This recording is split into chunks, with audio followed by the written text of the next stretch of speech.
সনাতনী এবং হিন্দু ভাইদেরকে বলতে চাই, আপনাদেরকে কাজে লাগিয়ে, আপনাদের সহজ সরল হৃদয়টাকে কাজে লাগিয়ে ইসকন নামক জঙ্গি সংগঠন এই বাংলাদেশে জঙ্গিপনা করতে এসেছে।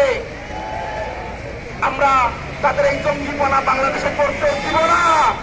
প্রশাসনের ভাইদেরকে অনুরোধ করব, আপনারা ইসকনকে তাদের এই জঙ্গিপনার কার্যক্রম পরিচালনা করতে দিবেন না। তাদেরকে চিন্তা শিখুন।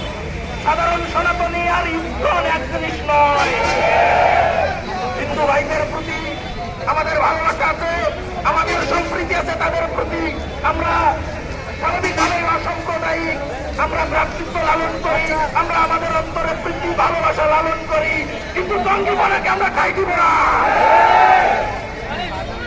সনাতনীর নামে বাংলাদেশে যে জঙ্গিপনা চলছে ইসকনের, অনতি বিলম্বে ইসকনকে নিষিদ্ধ করতে হবে।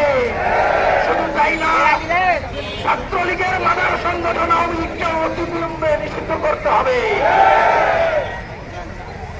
আজকে আমরা সমাবেশ থেকে দুইটা দাবি স্পষ্ট জানিয়ে দিতে চাই।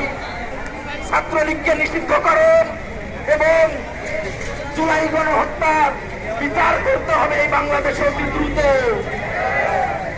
সংগ্রামী ছাত্র জনতা, আপনারা ইসলামী ছাত্র শিবিরের আজকের এই সমাবেশে আমাদের আহ্বানে উপস্থিত হয়েছেন।